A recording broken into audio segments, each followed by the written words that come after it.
Welcome back, everybody. I'm Jay. He's Maddie. This is Yankee and the Brit. Today, we're going to talk about who we predict to be the top 10 quarterbacks in the NFL this year. Also, I know people get upset. I'll try to remind them during the thing if we don't get to their questions. This is pre-recorded with a live premiere. Just so people understand that we're not going to be necessarily live, but Maddie will be sleeping. I will be in the chat with you all. So I will chat with you all if you're in there. But I wanted to let you know because we do get sometimes, is this live? And I want just put it out there off the bat that it's a live premiere. Yeah, because we do go live most of the time, right? So if you like our live content, we do go live as much as we can. Issue is, I'm in Latvia right now, which is 2 hours even further ahead than the UK. So to go live with you guys, that's me recording at 1 a.m. And unfortunately, you don't get the best version of me at 1 a.m. More than happy to do it on occasion, but not always great. And we don't get the best views if I air it at 2 o'clock on a Wednesday either. You know what I mean? So that's why sometimes we have to do the pre-recorded. Yeah, let's be real, guys. We're not big enough yet for us to pop up to the top of your page on YouTube if we go live at 2 p.m. and none of you watch it. So we just wait. And that's fine. If people want to pay us to do this, Maddie will get up at 3 a.m. if he had to. I'm pretty damn sure. Yeah, shit. If I'm getting paid to do anything, I'll get up at whatever time. Right. Yeah, sorry. I'll become a morning guy for y'all if they pay me enough, and I am not a morning person. Yeah, I know. Tried to do a few in the morning. Tried to do a few really early in the morning ones, and both of us were just fucking nightmare. Like really, like none of us had a fucking clue what was going on. Really difficult. Yeah. Both just operate better at night, Jay. Both just operate better at night. Yeah. They all said I'd grow out of it, and I never did. I've just always stayed a night person. Yeah, it's just the better way to operate. There's also so much shit that goes on during the day, like in the afternoon, that you're like, oh, but I'm busy doing fun things during the day, so I don't mind doing work late at night. And obviously, this kind of work is fun anyway, so it's all good and fine. What's not fun is trying to work out a criteria for putting together top 10 QBs of 2024, because we've kind of had to do a weird mixture of the criteria. Do you want to say the criteria that you've marked your top 10 off? Mine is based on where I think they will end at the end of the year. If we went, I'm predicting where we will be when we go back, say, week 17 or 18 and redo this. Okay. Yeah, and it's just for the season. Not necessarily on talent. I've got some very talented quarterbacks who are normally in the top 10 that are not on this board. I've also got some people in weird positions, weird spots, but that's based on what I think their team are going to do this season as well. But also it's important to mention, for me, wins isn't a quarterback stat. So guys who I think are going to play really well, but necessarily in a bit of a shitty team, may also make this list as well. So it's just a bit of a weird criteria. We'll just have to explain everyone as we kind of go along, right? That's just what we're going to have to do. Well, and before we start with number 10, I'll just give you who's my number 11 so people understand kind of where my brain's at. At number 11, I have Josh Allen. He did not make my top 10. I do not think they're going to have a great team this year. I think they're going to miss the playoffs. And so that's part of the reason why Josh Allen did not make my top 10. Yeah, and for me, my 11th guy is actually Dak Prescott. I think that the Cowboys haven't improved over the offseason. And what's important to remember with Dak is his win rate when they rush for 100 yards is significantly huge compared to when they don't run for 100 yards. So I have him outside of the top 10 this year, even though he was a second team All-Pro last year and would be in my top 10 in terms of talent at the QB position normally as well. But I just don't think the Cowboys are going to have a great year. All right. Well, I'll just kick it off, Maddie. At number 10, I got Anthony Richardson. I think the Colts are going to be a better team. He impressed me with the little I saw last year. I think they'll figure out how to keep him healthy. They're going to teach him how to not take unnecessary hits. I'm sure they've been working on that since he got injured. That's something that they will get into his head. Shane Steichen's going to have that offense clicking. And like I said, Anthony Richardson is probably the quarterback I've come around on the fastest ever. I was so down Yeah. on the draft, and then I watched him play and went, I think I was completely fucking wrong on this kid. Yeah, I think the tools of Anthony Richardson are so exciting, right? So if you put a decent team, around him, then I think there's nothing that he kind of can't do. Anthony Richardson, I do have a problem with his accuracy. I'm also not massively in love with the Colts receiving core, so I guess we'll see where that goes. That's because you're a But Michael Pittman hater. Not Michael Pittman hater. I'm a Michael Pittman's a good number 2. I think he has a great place in the league. I just don't think he's a number 1 wide receiver, especially for your young, inaccurate quarterback. I don't think you give him the respect he deserves, but that's just me. And I love the Colts offensive line. And 2 years ago, they had the number 1 running back in football. So I think Jonathan Taylor can carry the load for the most part for that team. Yeah, definitely. I think there's definite cause for Anthony Richardson to be on this list. I was reading something with ESPN this morning where they have Anthony Richardson predicted to go like top 5 as QBs this year. And I'm like, okay, not ready to do that. But yeah, they're saying that Anthony Richardson will go top 5. So maybe not as off base as one might think.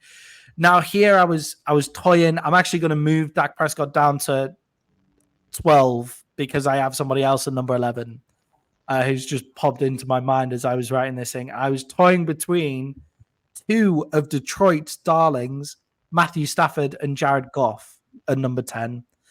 I was struggling between the 2 of them. I've put Goff just over Stafford. The reason for Stafford is because like excellent receiving core, excellent running back. If he gets hit too often, we don't know how long his arm's going to stay on for.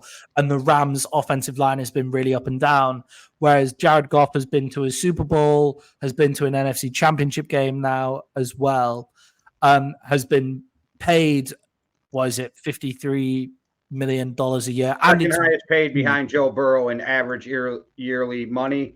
$212 million, 4 years, $170 guaranteed, I believe was the contract. Yeah. Florio was saying like normally there's like loads of fake money in these contracts, but he was like, no, this shit is like real money. Like he's probably going to get his 53 million a year.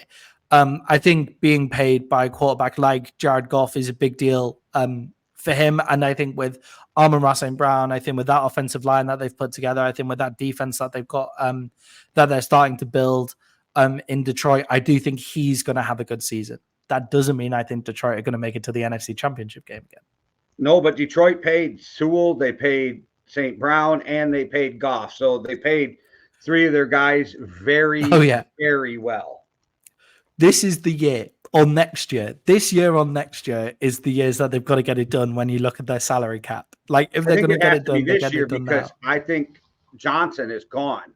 Is it Ben or Brian?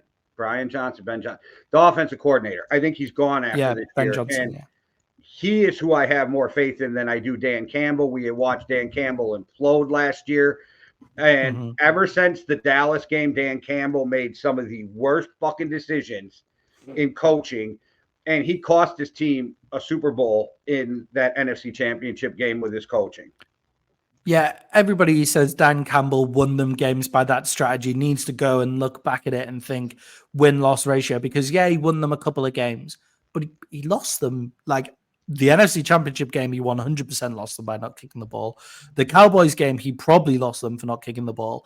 And then there's other games throughout the season where their losses are because of Dan Campbell's decisions. No matter what I feel about the refs in that Cowboys game, Dan Campbell had... So you and I can sit here the next day and complain all we want about something, right? Like I can go and dig on the refs all I want. You as Dan Campbell have to make the right decision in a fucked up situation. And you didn't.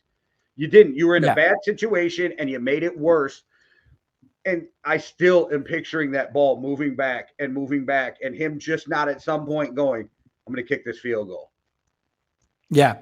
And he totally lost his shit on the sideline. Like he just lost everything. He became a player again, not a coach. And that's what we've been saying about Dan Campbell from the start. But that doesn't take away from Jared Goff and the fact that Jared Goff had an excellent year last year. People who are saying he doesn't deserve that contract. He's like, people who say he doesn't deserve that contract, but Dak Prescott does, are nuts to me because Dak Prescott hasn't taken a team anywhere near where Jared Goff has taken his teams. If people are mad at you for having Goff at 10, they're going to hate me by the time this list is over. Great.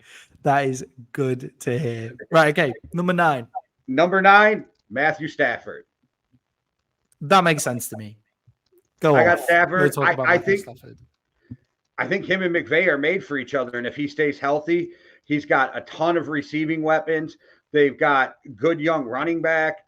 Their defense is getting better. Now Aaron Donald is gone, but they are fixing places that were lacking last year. I don't know how you ever make up for Aaron Donald because he's a fucking first ballot Hall of Famer, and he probably could have retired after 6 years and been a first ballot Hall of Famer. So it's not that their defense will necessarily be better without him, but because they were so lacking last year at positions, I think their defense will be better this year.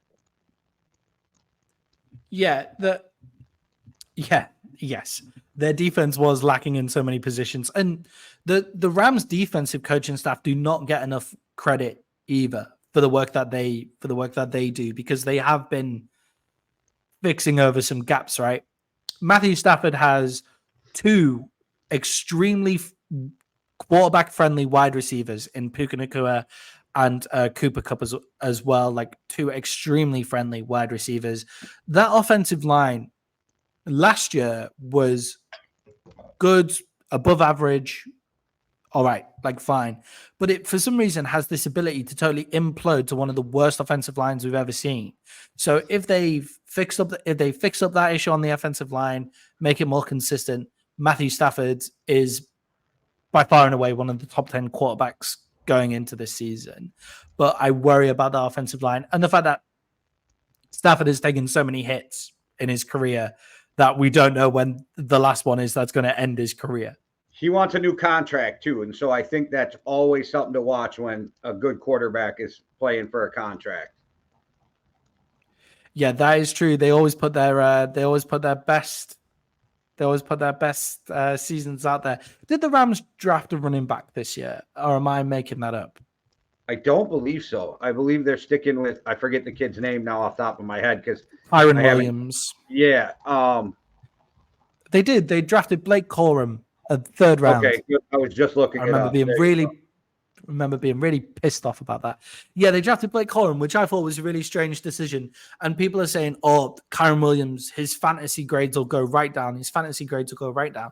I want everybody to continue thinking that. Be really happy if you continue to think that because Blake Corum is your classic 3rd and 1, 4th and 1.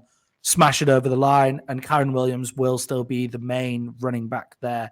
This was not a good running back class this year. So any running backs taken this year are a bit of a wash, really.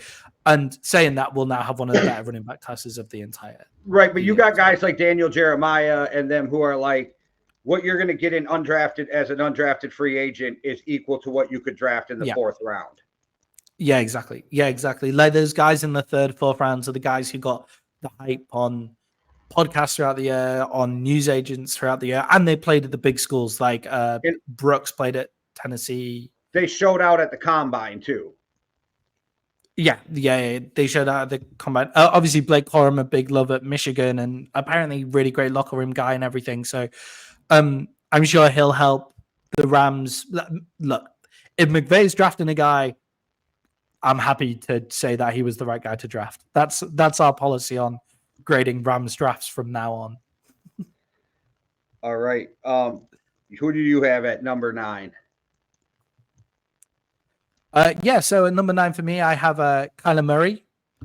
I think that the Cardinals were one of the most improved teams in the league throughout the course of the season last year, knocking off the Cowboys at the beginning of the year, knocking off the Eagles towards the end of the year. I think they beat the Eagles and obviously they beat the, what was it? They finished out the year. I think they beat the Eagles, the Giants, and the Seahawks.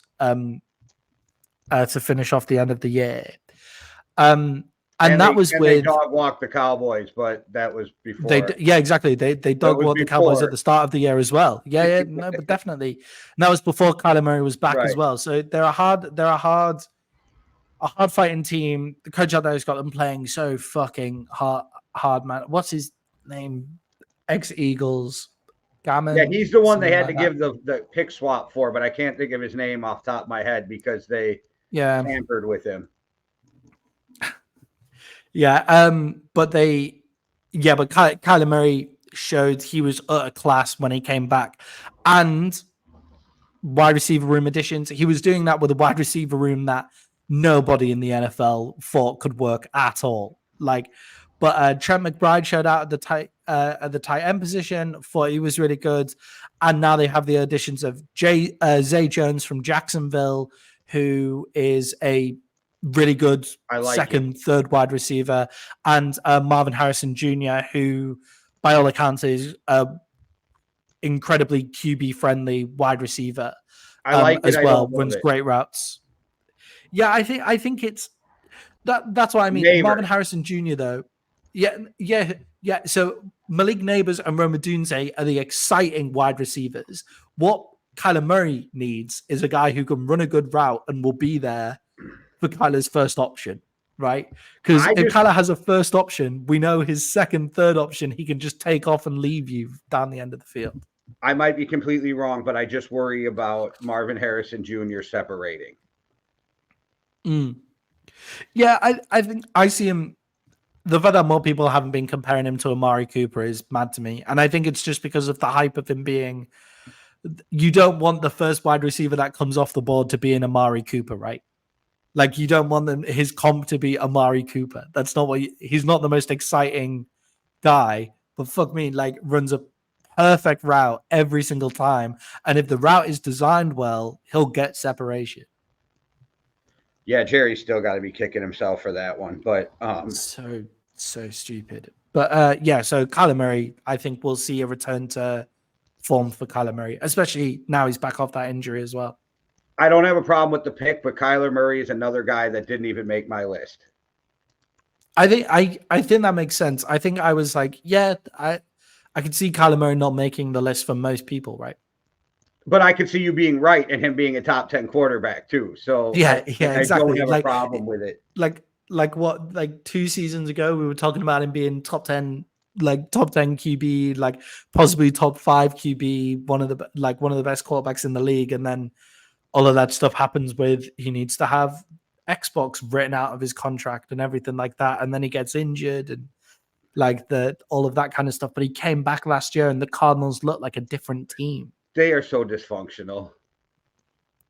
Oh yeah, fucking crazily dysfunctional organization, but a lot of fun to watch. I always think the Cardinals. I know when I'm watching the Cardinals, I'm going to have a good time. Yeah, I just always think back to how they charge their players for lunches and then their box lunches. Okay, just don't get me started. Like that doesn't. There's not many teams that need a new owner more than the Arizona Cardinals, right? That's where we're at. All right. Well, at number 8, I got Mr. Irrelevant, Brock Purdy. I don't think I have to go into much. I think he's got weapons. I forgot about Brock Purdy. Huh? I think Brock Purdy, I forgot about him, but I think I also forgot about him because I think the 49ers aren't going to be the 49ers this year. But go on. Go for it. Oh, I think the 49ers are back in the NFC Championship game, and Brock Purdy will not necessarily be the reason they get there, but he will not be the reason they ever lose. He is solid, and he's just going to keep getting better. And people seem to forget that it's only his 3rd year in the NFL. Yes, that always fascinates me. That is such a point that just everybody fucking misses, right? Like, because he's Mr. Irrelevant, because of the way that he plays, like, let's be real, plays like a bit of an old man, like Brock Purdy, like playing football in a good way. Like, in a good way. Like, you know, when they say your talent, your athleticism meets your, like, brain power at, like, a certain age in the NFL. And, like, as the athleticism comes up, the brain power, as the athleticism comes down, the brain power goes up. And there's these 2-3 years where everything meets. It feels like Brock Purdy is already in that window but his athleticism isn't going to go down for like another few years. So we'll see where he is. What he reminds me of, he's more athletic than this, but what he reminds me of is Brady's first 5 years. Not the Tom Brady everybody knows now, the Tom Brady who won the first 2 Super Bowls. That's who Brock Purdy reminds me of. Stays within the offense, does what is asked of him, does it extremely well, is accurate, can read defenses, is smart. Like that's how I see Brock Purdy right now. Yeah, I think I go back to what you said about why he's not a top 10 is because of what you said, where he's not going to be the reason that they win, but he's not going to be the reason that they lose. And I'm okay. There's quite a few QBs like that. Like Kirk is these 3 always get put together. Dak Prescott is also the reason that they lose, like on a decent amount of occasions as well. So, but they always put in together Kirk, Dak Prescott, Brock Purdy, Jared Goff, like all go into that same kind of deal, right? Brock Purdy, for me, when the 49ers didn't have Trent Williams and they didn't have Debo or Christian McCaffrey, they lost every game that they played. So for me, that's why Brock Purdy can't be a top 10, because he can't overcome when his players are injured. I think every NFL quarterback might have lost those games, though, because it's just let's double Ayuk and see what happens. Not when all 3 are injured. Huh? It's not when all 3 are injured. It's when one of them are injured. Or it's if Trent Williams or Christian McCaffrey were injured, they lost every game last season. And they had times where Debo, Williams, and Kittle were out. Oh yeah, definitely. And in those games, Brock Purdy threw a crazy amount of interceptions. I think Brock Purdy has more of an interception problem than people are willing to admit because of the way that he plays the game. But I think that also might be because it's such a fucking surprise when he does throw an interception, because like his actual interception numbers aren't too bad. Brock Purdy, wouldn't be surprised if he's in the MVP voting this year. If you look at the games where they didn't have all their stars, they tried to ask Brock Purdy to push the ball down the field with nobody to push it to either. So part of that I blame on Shanahan, who nobody ever wants to blame for anything. He's amazing. No. He's one of the greatest coaches in the NFL, but nobody's perfect. Well, in an NFL where Sean McVay is in it, Shanahan is not one of the best coaches in the NFL. In an NFL where Sean McVay and Andy Reid. There's no Sean McVay without Mike and Kyle Shanahan. Yeah, I know, but like the apprentice has become the master. See, I disagree. I would take Kyle Shanahan over McVay in a heartbeat. Oh, no. I'd take Sean McVay every time. And Andy Reid fits into that category as well. For Sean me, McVay Sean McVay had one great season. Hang on. Nobody expected anything from that Rams team last year. Everybody expected that Rams team to be fucking awful. And they were inches away from beating Detroit in the playoff game. And Mike Shanahan's making it to an NFC Championship game or the Super Bowl every year. Yeah, never gets it. Has he got it over the line? Sean McVay's won one. Matt Stafford won it. Sean McVay's been to the Super Bowl twice. Let's not forget to the Super Bowl twice. Let's not forget that in that last Super Bowl, if it's not for Aaron Donald, they lose because Jalen Ramsey falls on the fucking play and Aaron Donald gets a sack. Otherwise, they lose that game too. Let's not forget that. Yeah. Let's not forget that. Let's also not forget that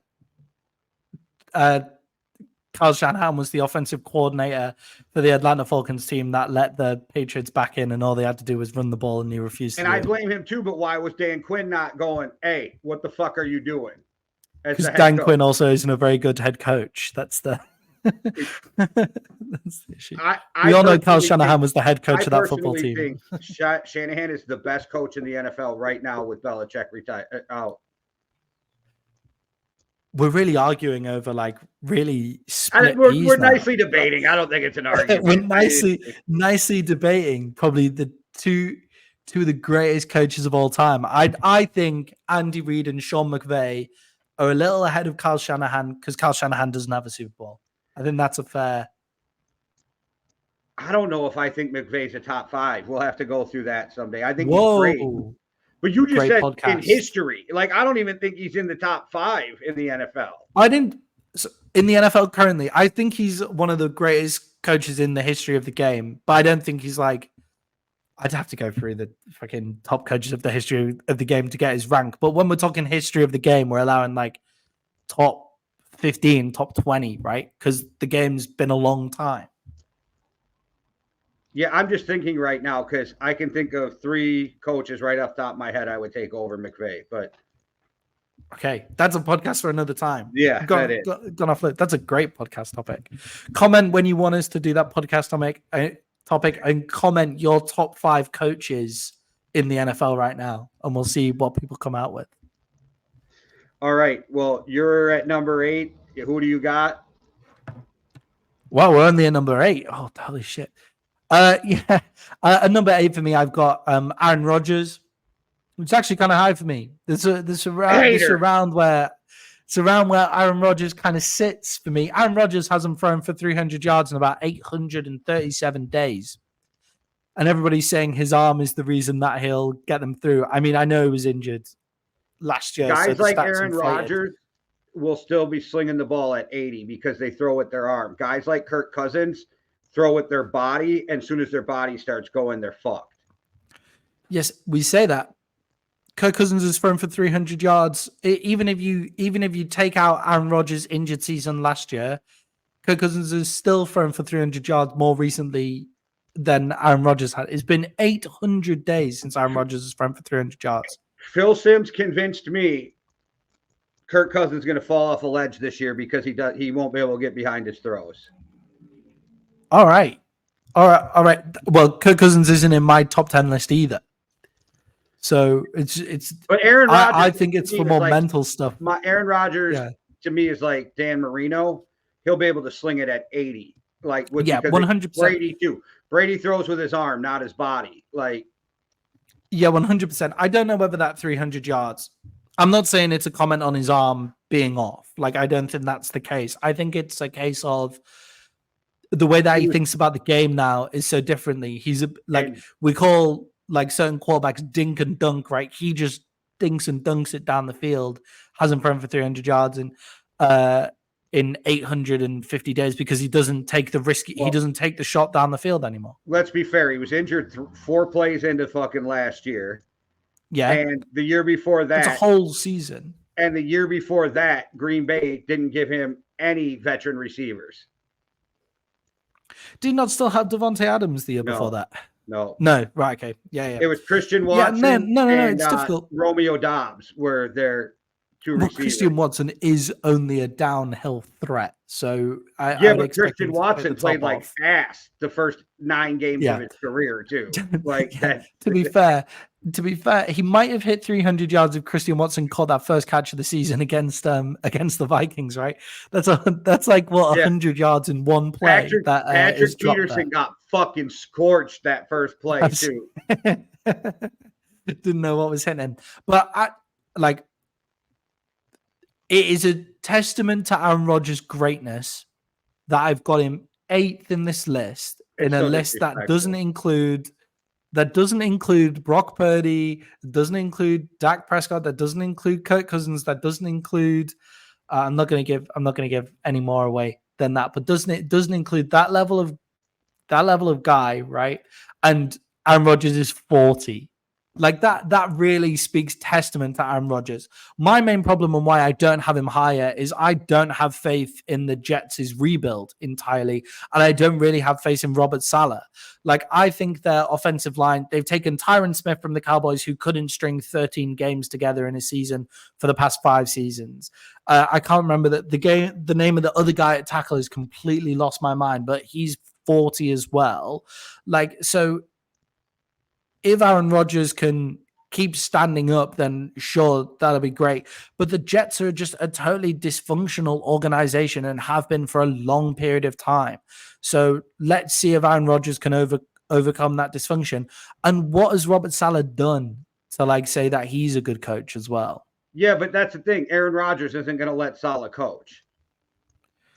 He'll be the defensive coordinator. Because he's got Alan Lazard, he's got Garrett, he's got Mike Williams. I mean, they are fucking stacked. Brees Hall, like that offense is stacked, and that defense is going to be the number one defense in the NFL next year.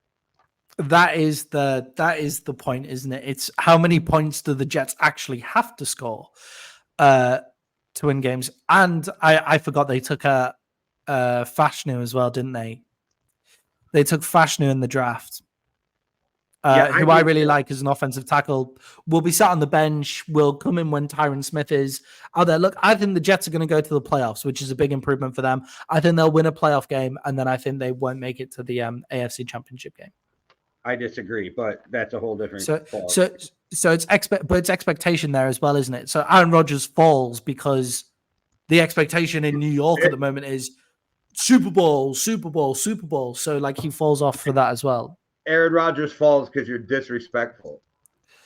So disrespectful timer.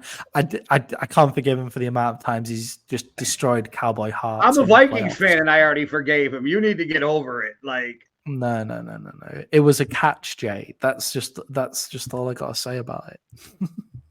Well, not by the rules, I guess. Again, like I don't know. So at number 7, I have Justin Herbert, a guy who has all the talent in the world and has proven nothing in the NFL. But I think the reason he is 7 for me is coaching. Harbaugh will get the best out of him. Yeah, for me, Justin Herbert is 100% a talent pick on this. Spoiler, he's on my list as well. But he's a 100% a talent pick here, right? What wide receiving options has he been given in LA? Like, hey, Minnesota what's he been given 3 first-round picks for him from what I've read. And if he went to the Vikings, he would torch this league up. Like, you know what I mean? Like, that's where we're at with Herbert. He's in a shitty situation. And yes, Harbaugh will get the most out of him. But Harbaugh doesn't ask his quarterback to throw that often. But for me, if Justin Herbert shows significant improvement in that Chargers team, we're not expecting anything from the Chargers offense in terms of throwing the ball really this year. Like, so if he exceeds those expectations, that's why he's on the top 10 list for me as well. And I agree with you. I think that Harbaugh is a fucking great coach to have there. And in this 2-3 year build of their offense, we will see the best of Justin Herbert. What do you got at number 7? For me, I've got Jalen Hurts at number 7. Another guy who didn't even make my list. Didn't make your list. God damn. It's going to be so brave and keep him off. But I actually think he deserves to be on this year. I toyed with it, but I couldn't bring myself to put him above Stafford and Purdy. And I stuck with Anthony Richardson because I think that we're going to see amazing things from Anthony Richardson this year. And if Richardson does show amazing things, that is exceeding expectation. But if Jalen Hurts doesn't make it to the AFC Championship game, then that's at the end. If he makes it to the AFC, that'd be impressive. I'll be impressed if he makes it to the AFC. I'll be fucking mad if he did that. Yeah, gets traded halfway through the season. Sorry, if he makes it to the NFC Championship game, then if he doesn't make it to the NFC Championship game, he's not met expectation. For me, I worry about the Eagles losing the offense. Well, I don't worry about it. I'll be quite happy about it if it comes off, but you know what I mean. In my non-biased sense, I worry that losing their offensive leader in Jason Kelce will leave more of a hole than people think it would. But in terms of talent at the center position, Landon Dickerson fills that role perfectly for me anyway. Like, so they've not dropped off in talent in that position. It's the bringing together the locker room. Jalen Hurts is a huge leader. I expect him to take over the leadership role, but then they've also given the contracts to AJ Brown and Devontae Smith.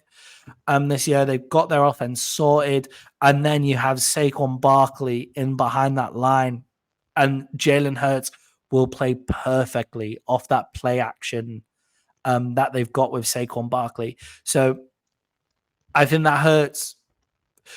Eagles fans think that Hurts is a top 5 quarterback in terms of talent, and I really disagree. Jalen Hurts is closer to that middle, that like top 10, top 15 rank than he is to your Mahomes, your top of what this list is going to be. He's closer to that middle tier for me in terms of talent, but his leadership and his play execution when it's laid out for him, which it will be off the play action, is pretty amazing, I think. And that's why he's on my top 10 list. I think he's more talented than you do. I just think that the team will be dominated by the run, so we won't see the stats from Jalen Hurts this year. And they should have been dominated by the run. We might see his run stats go up, to be fair, but they should have been dominated by the run for like large chunks of last season as well. Yeah. Well, all right. So at number 6,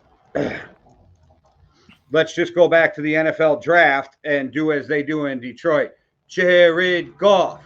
Jared Goff. Jared Goff. Okay, I'm done chanting Jared Goff. I got Jared Goff, number 6, on my list of projected quarterbacks for 2024. Okay, what puts him above people like who have you had? Purdy and Stafford and Richardson for you? That he's became a top 5. I got him 6, but he's became a top 5-ish quarterback in Dallas. Detroit, he grew. He's not the same quarterback we watched play in that Super Bowl where Belichick just waited the 15 seconds till the headpiece was out and then had his team line up and McVay couldn't be in his ear telling him what to do. Like, he is not that guy anymore. He reads defense, it's progression. The only slight I have on Jared Goff is once you get him on the move, he loses some of his accuracy. But Jared Goff has played balls out the last 2 years. And to me, Jared Goff is more to do with turning around Detroit than Dan Campbell. 100%. I think that Jared Goff brings a winning mentality to a team as well. Like something that was missing in Detroit for a long period of time and in a lot of these dysfunctional organizations is that idea that you can win, right? Well, coming from the Rams where he went to the Super Bowl, took them, knows what it takes to get to that place. I think he brought that into their organization, which I think is massive credit to him. I also think that Jared Goff is he's obviously 10th in my list, but I could see him getting up to this point as well. And then that Jared Goff behind a really stable offensive line is incredible. And that Detroit offensive line is something to behold as well. And for some reason, McVay never taught him how to play quarterback, where Johnson taught him how to be a quarterback. And there's something about that. Like, that's another thing. Like, I don't want to feel like I'm shitting on Sean McVay because he's amazing, but he's never developed a QB. Never. Yeah. Of course. Like, yeah, definitely.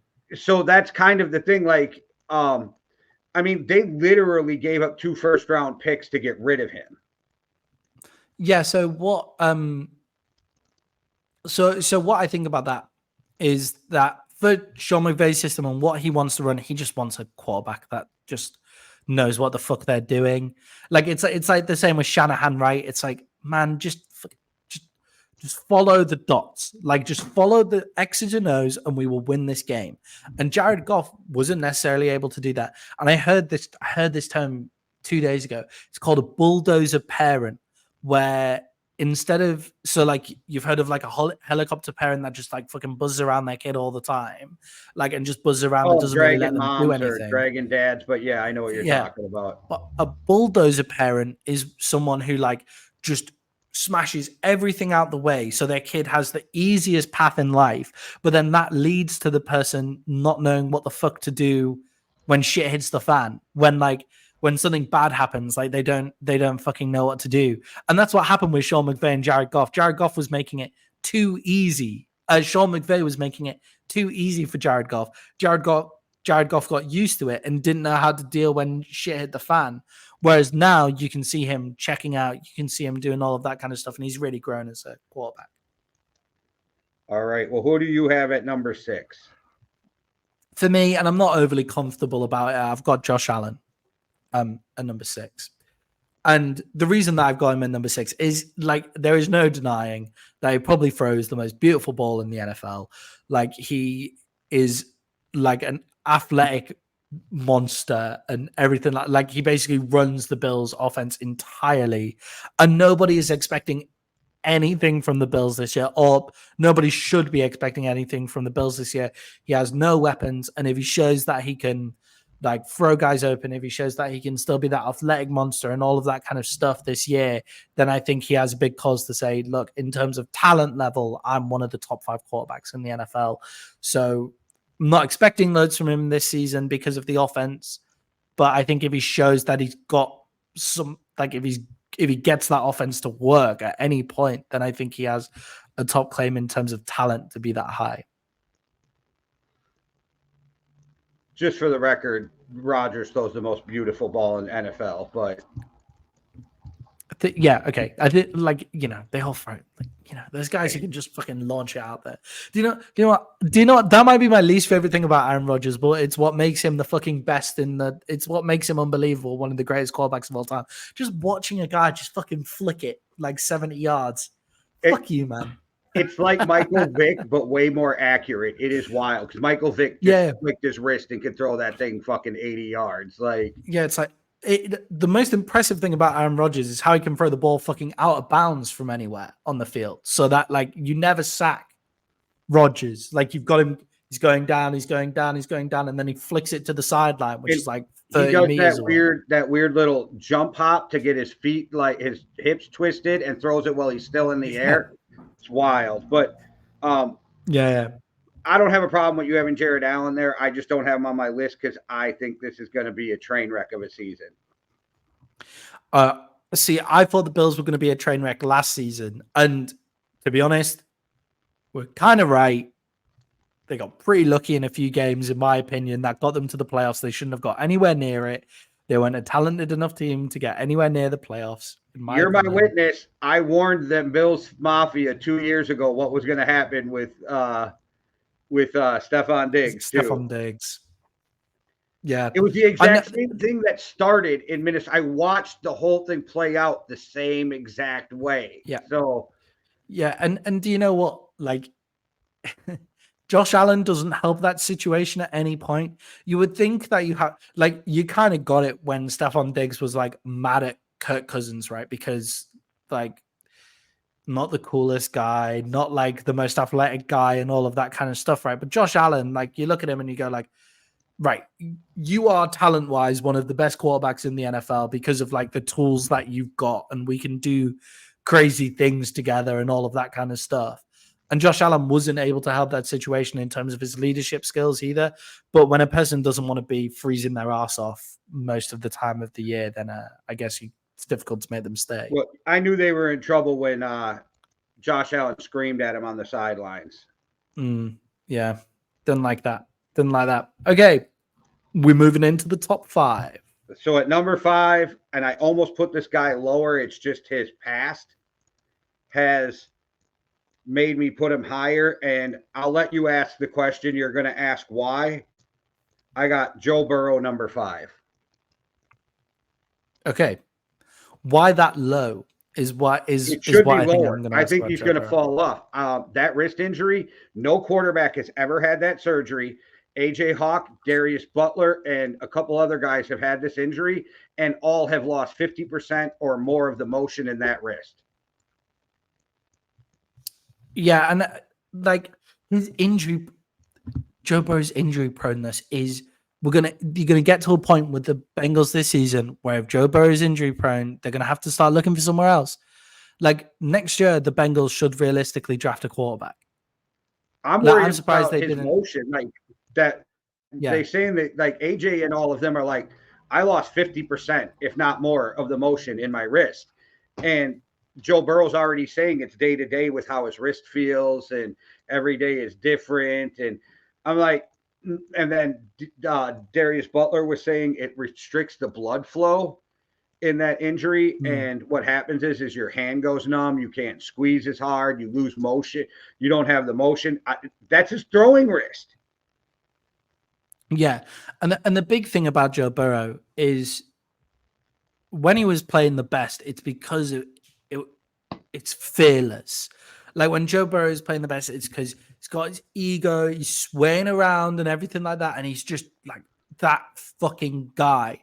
And now you've got to think that that's got to stick in your mind, right? Like, if I take a big hit here, like, that could be it for me. Like, and it's difficult for you to, like, make those split throws where you're getting absolutely crushed by somebody else. And also the stuff about T. Higgins not wanting to be there. Look, Cincinnati's not a I think Joe Mixon is going to be a loss. Organization. I think Joe Mixon's a loss that people aren't taking into account either. Yeah, I think I got very, very surprised at how willing everybody was for the Bengals to be losing Joe Mixon.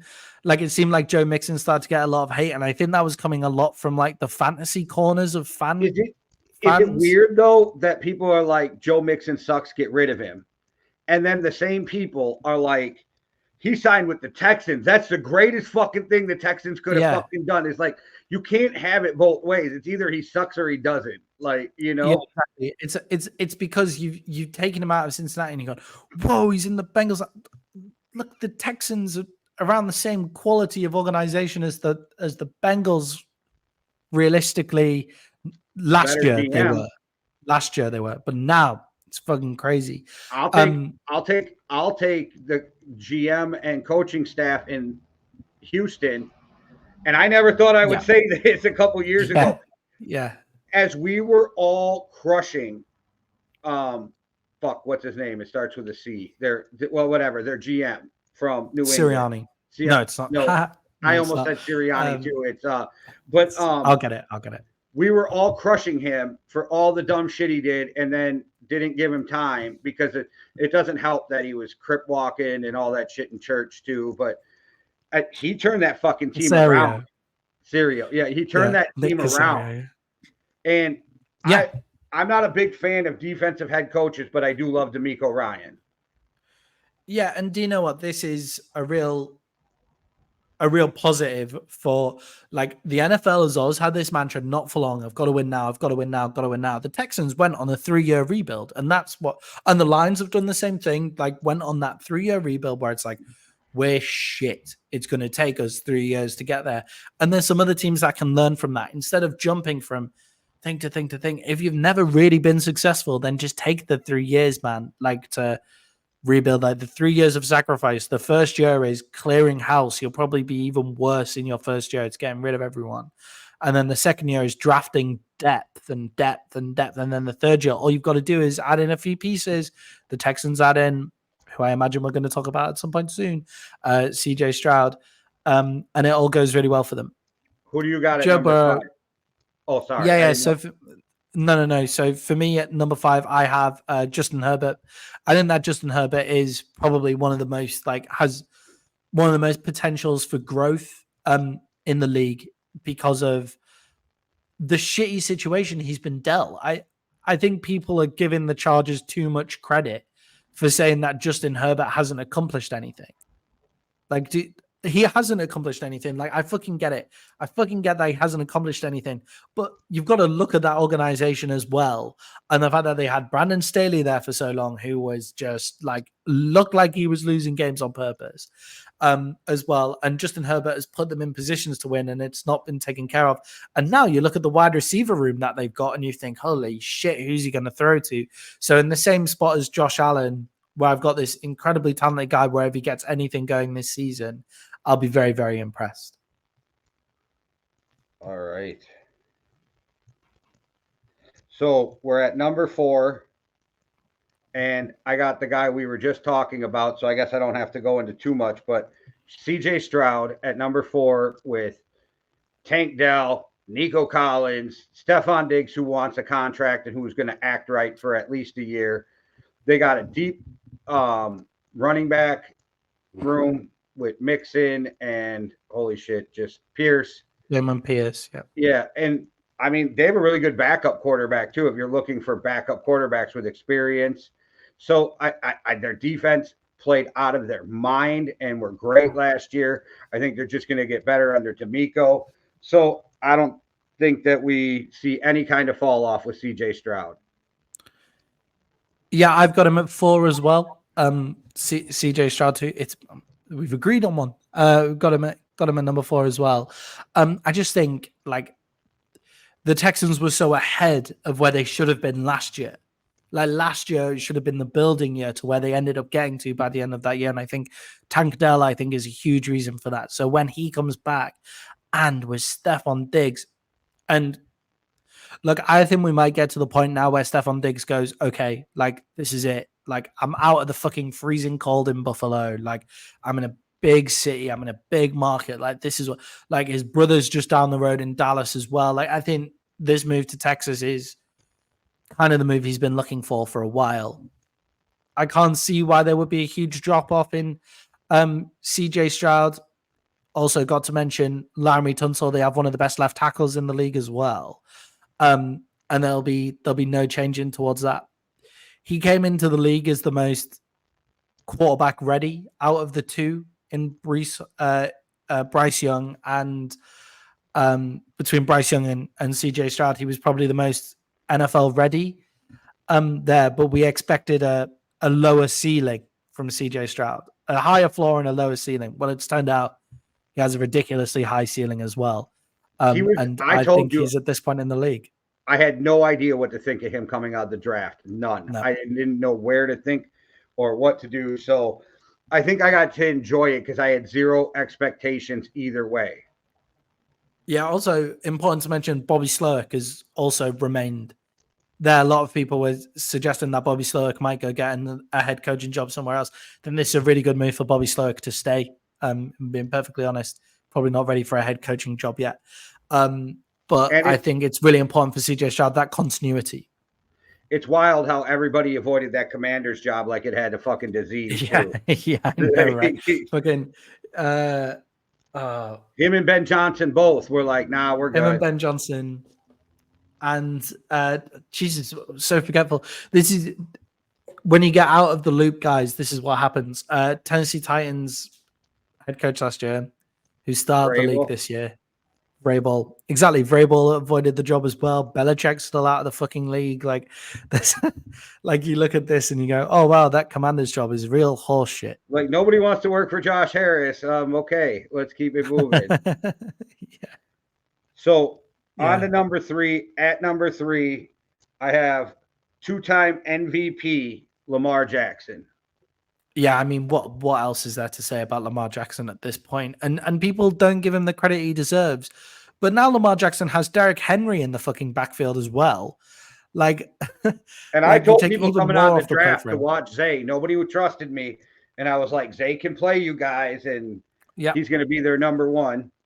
Yeah, just needs to get his head screwed on right. And that was rookie decisions in a rookie season, in a huge spot in his rookie season. He made a really shitty rookie error. And now all of a sudden everybody's like, oh, he's no good. He's no good. No, he got into the fucking position, made an excellent play, and made a total rookie mistake, which like we've all done.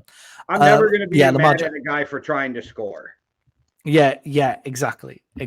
That I'm sure Harbaugh has said, if you do that fucking again, I will kill you. But like, and then obviously the penalty that he picked up as well, like rookie decisions. But yeah, Lamar Jackson running the ball, and people don't give him enough credit for throwing the ball. But look at the backfield. You're like, God, I would never want to play against the Ravens the way that they currently are set up right now, where you've got Lamar Jackson in the backfield, Derrick Henry lining up in the backfield. They've got a crazy offensive line, as always, and then they've got wide receiver weapons for the first time in a long time there, too. And Mark Andrews. Mark Andrews, of course, is a stalwart, like incredibly quarterback-friendly tight end. I like Likely also, which is weird to say, but I like Likely also. So that's they've got a great offense, and I think their offense is much improved from last year. And number 3 for me, I've got Joe Burrow. I've taken Joe Burrow's not getting injured this year, which is a massive gamble, to be honest, because he's been injured every year he's been in the NFL. But I'm going to go off the case of he's not injured. So I'll take Joe Burrow there, and if he's able to play like he normally does, not considering injury, then I think there's no doubt he's one of the top 5 quarterback talents in this league. How are the Bengals going to look this season? That's a totally different conversation. I don't disagree with that. Like if he can stay healthy, like I said, but listening to everybody talk about that surgery makes me nervous that he'll never be the same again. So Yeah, and we'll see how it's that also that plays out. it's also that Bengals O line. Like they just like they can't seem to get it right. They're no longer awful, but like they just can't get it right at this stage, and it's interesting to me. Well, at number Have you 2, heard this talk? Sorry, Jay. Just on Joe Burrow's injuries, have you heard this talk that people are having that the NFL have like made the schedule in such a way that they've ensured that Joe Burrow will be healthy for the game against Patrick Mahomes by putting them, is it first or second? It's second, isn't it? They've ensured that they get that showdown between Burrow and Mahomes, and they've ensured that they get the showdown between Mahomes and Jackson by putting them. I think they fucked By up by putting them at putting those Atlanta points. so far out on Minnesota's schedule because I'm not sure Kirk will still be the starting quarterback. Yeah. Well, I imagine they did it so they could ensure that Kirk was actually playing, coming back from that injury. Oh, he's starting week 1, or he's never playing for the Falcons. Yeah, because Penix will take over. I agree with you. I think they'll just be so impressed by Penix if he comes out that they'll say, "Oh yeah, we'll just eat this contract." It's weird. We've been defenders of Kirk Cousins for so long, and it's not because he's left the Vikings. It's just because of the situation and the injury. This isn't Kirk Cousins' fault. This is the Falcons being Yeah. inept and not having a fucking clue on what they are doing. Yeah. It's like it's when you go to the casino and you just split your money entirely, you're never going to win it big. Like you're never going to go broke. But if you bet on red and black, you won't go broke. But you'll never ever win it big either. All right. So number 2, the quarterback who will be facing the Houston Texans in the AFC Championship game, Aaron Rodgers. Yeah, I was worried that I forgot somebody when we got this far in and I couldn't remember who your number 2 would be. And then I was like, oh, it's Aaron Rodgers. I just picked it like 2 seconds ago. I was like, it'll be Aaron Rodgers. Yeah, and obviously I could see him being there. He's one of the greatest quarterbacks of all time. It's pretty difficult to argue otherwise. I have more issues with the Jets than Aaron Rodgers, to be perfectly honest. Dysfunctional organizations do dysfunctional things. So we'll see how the I Jets watched him pan go out, to the NFC Championship game a lot of times with a dysfunctional organization.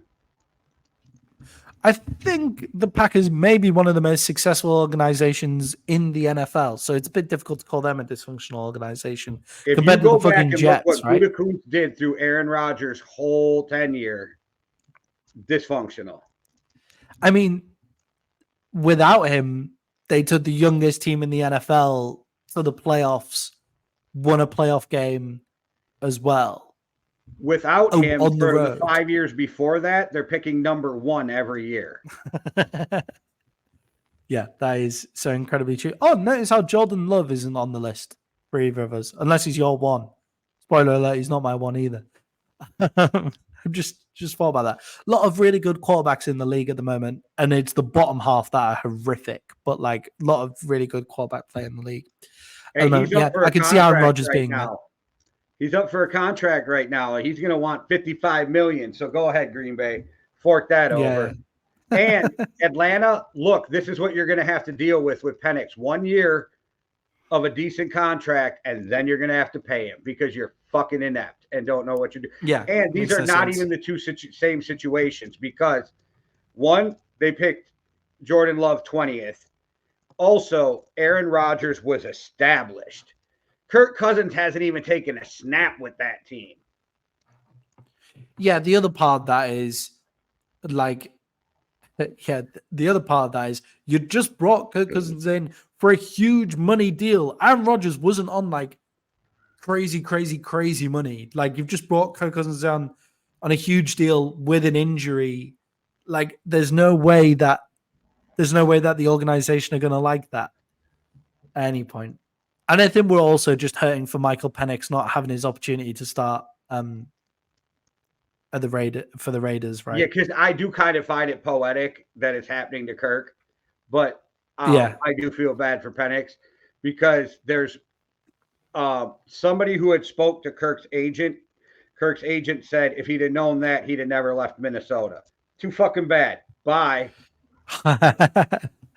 Yeah, well, you guys have got Sam Darnold now, so you'll be fine. Sam Darnold might be an early riser. You don't know. I don't care about this season at all. Like, I don't care if if we win 11 games. I don't care if we win 6 games. I want to fucking. I just want JJ McCarthy to be brought along correctly. That's it. That's all I want. Yep. Yeah, I want JJ McCarthy to sit on the bench until week 15. I want like JJ McCarthy to sit on the bench till week 1 next year. Week 1 next year, yeah. It's not going to happen. Yeah, back to Aaron Rodgers. Aaron Rodgers, obviously one of the best to ever do it, and I could totally see him going totally off, like he was supposed to last year, right? So let's see where he gets up to. Also, interesting thing about Aaron Rodgers, all this talk about him playing in the playoffs, still not sure whether he'll make it to the preseason camps and all of that injury free. Have you seen that coming out recently?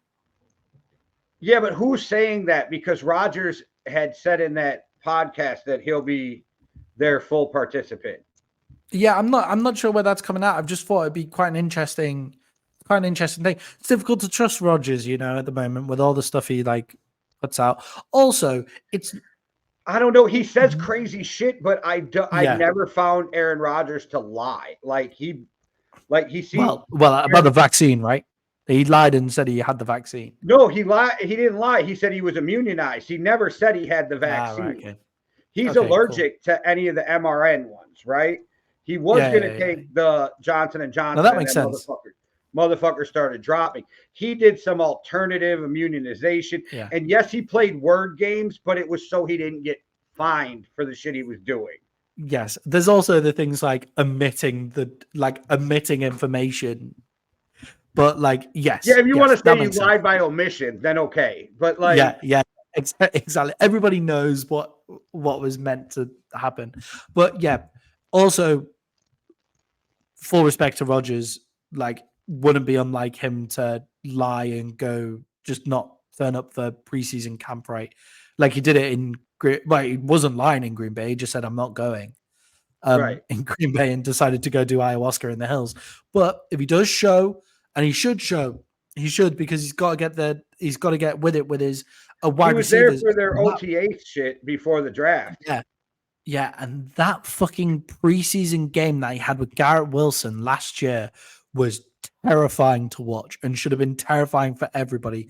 The fades that he was throwing to Garrett Wilson was like they'd been doing it together for 10, 15 years. That's what the connection looked like. So Aaron Rodgers could be in the MVP voting, no doubt, by the end of this year. No doubt. I don't trust the Jets to do that. I haven't watched it yet, but I do know he just did a podcast where I guess he said some real crazy shit.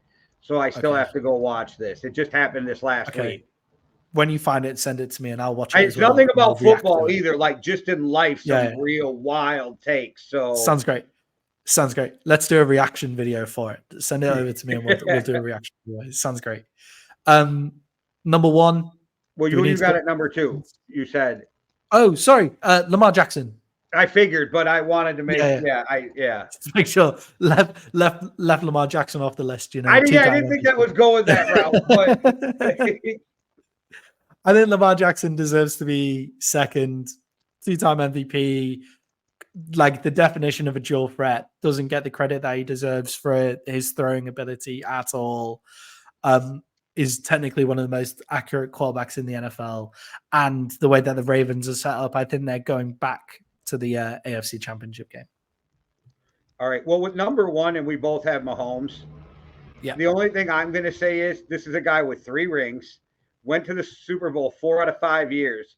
And let's not forget, he would have went 5 out of 5 if they wouldn't have gave up a 21-3 lead against the Bengals. Yeah, let's remember, Patrick Mahomes, if he retired now, would be in the Hall of Fame. First ballot. Hall of Fame, considered one of the greatest quarterbacks of all time if he decided to retire now. And he's only been playing for 5 years. That's where we're at with this guy. 6, right? 6. Has he played 6? I don't think they made the NFL. He sat the first year. I think it's 7 with the year he sat. 7 with the year he sat. Right, okay. Then they had that first year where they did good, and then his second playing. Oh, they got beat by Brady. Sorry. He got beat by Brady in the divisional round. They got beat by the Patriots in a crazy shootout in the divisional round in his rookie year, like his second year, because of obviously the year because he's sat. But yeah, Patrick Mahomes is an absolute freak.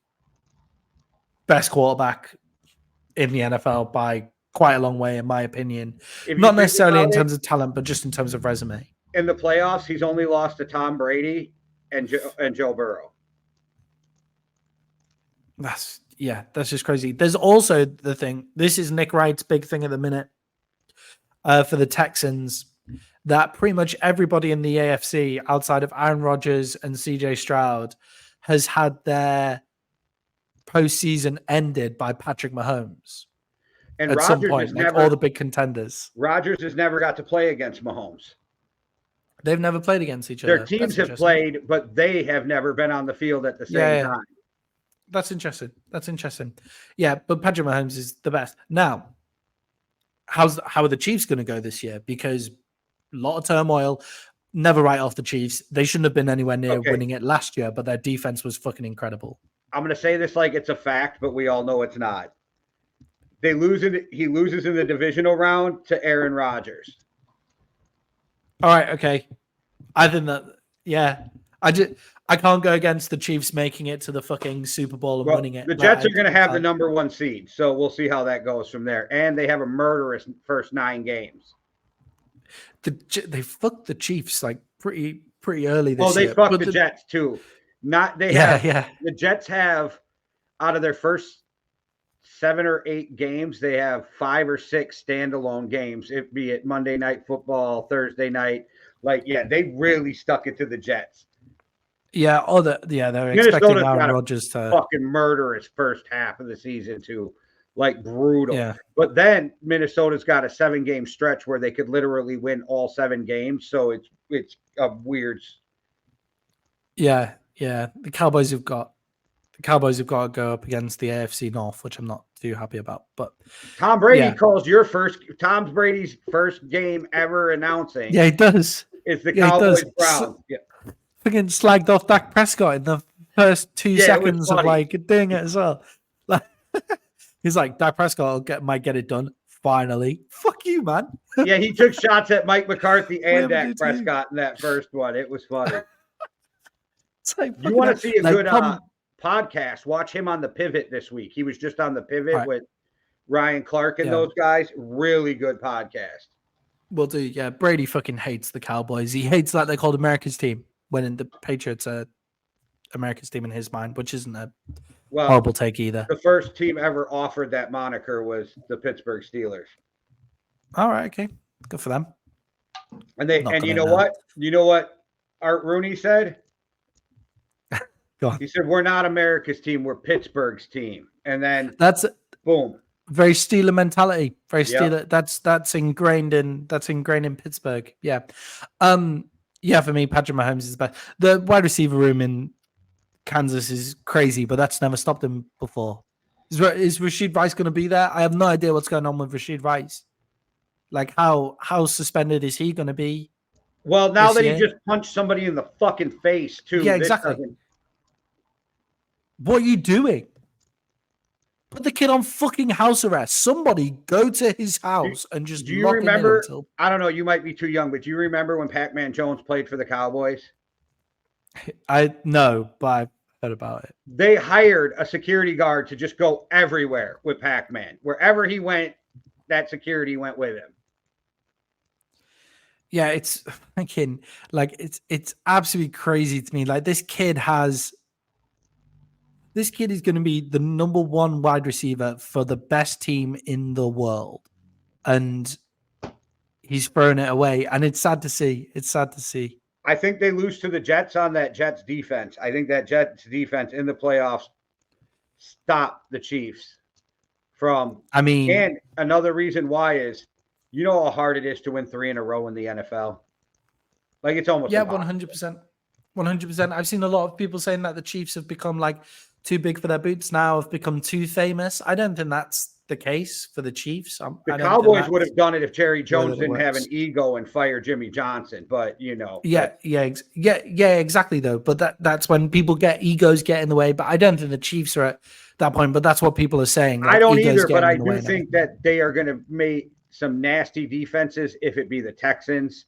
or the Jets Yeah. in the playoffs, I think you're going to meet some nasty defenses that are going to be really hard to score on. Yeah, I mean, it's okay. Louis V. Zamet is going to bust this league wide open anyway. So, like, all they've got to do is just kick the ball to him I don't at the know. The start of the game. Vikings And just signed some tight end that doesn't count on their roster because on their roster. Because he's some foreign player, but he's international player.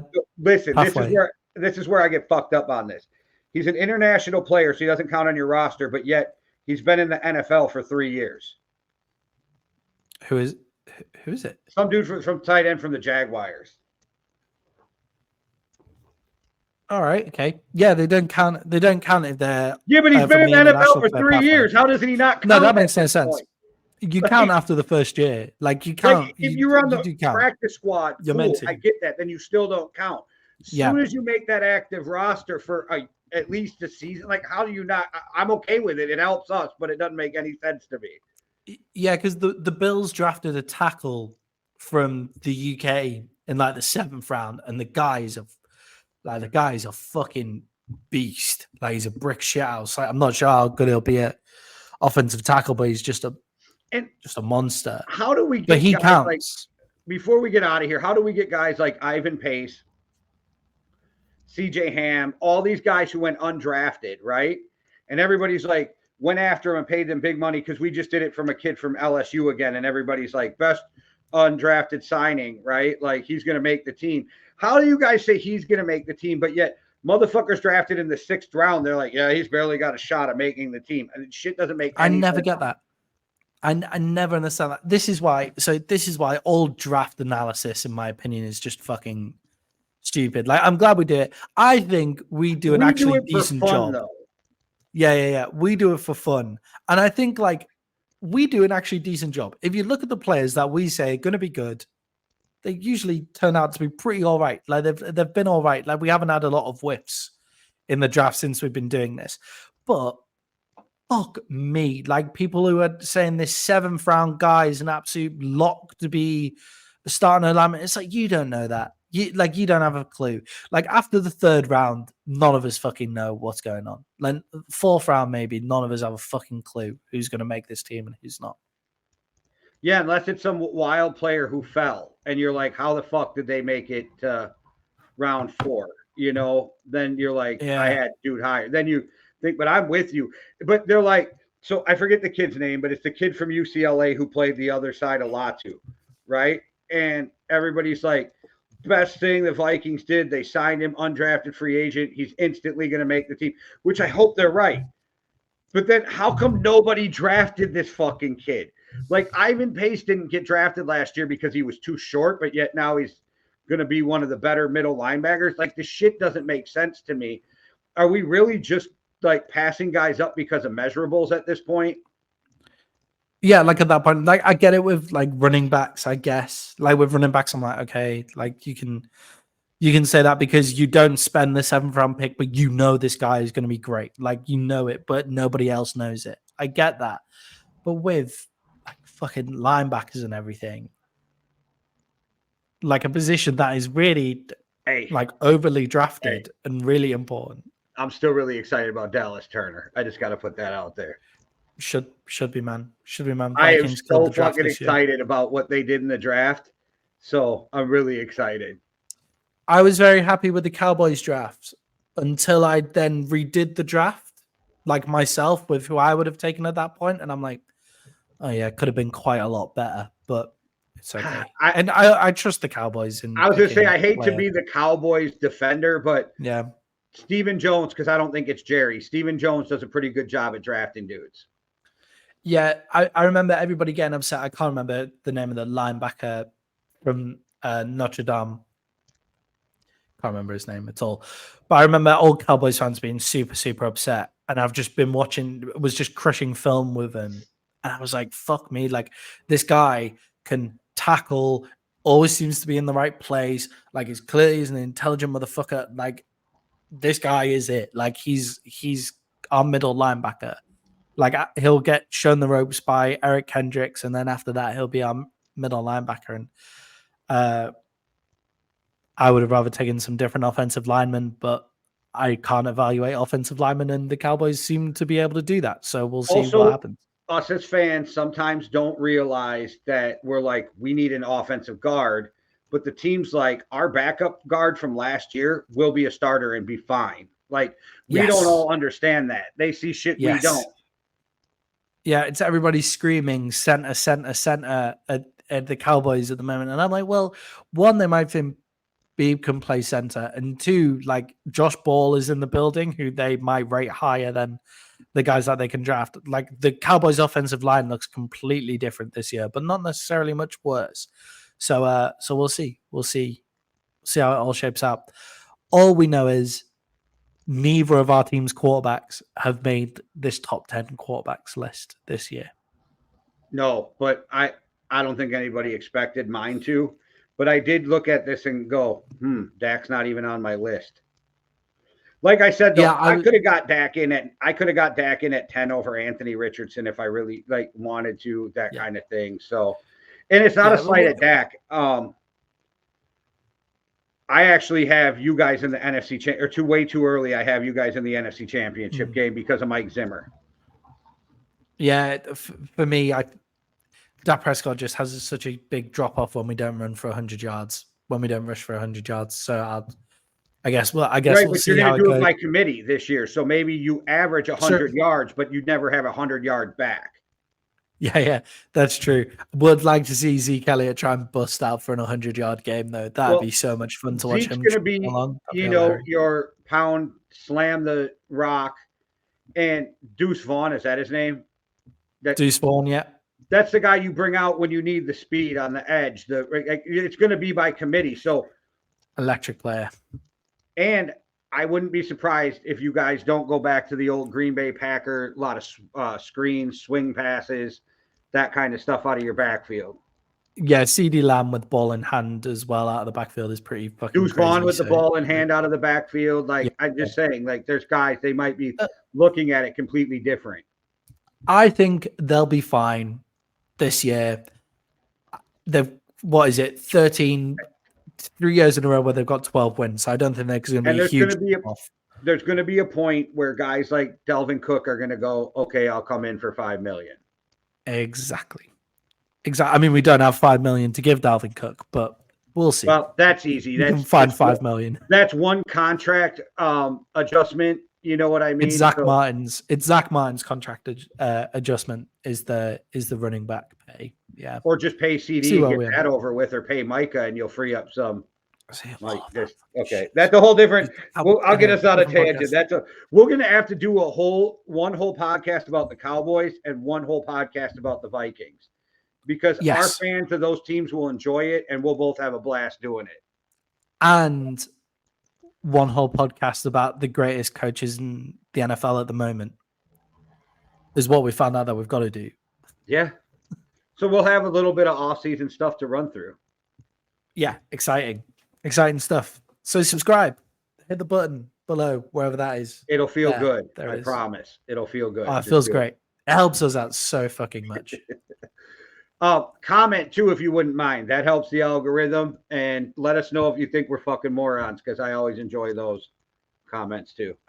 I think the most important thing is to remember that we're just two guys who just sit with fucking microphones on other sides of the world, and it'd be really fucking funny to stuff it to YouTube by making us like one of the most watched shows out there. And the best way to do that is by liking, subscribing, and sharing, and all of that kind of stuff. How fucking funny would that be? So give it a go. And quick shout out, Overtime Hustling. Go subscribe to them too. All right. Thanks for watching, guys. One world, one love. Deuces. Cheerio.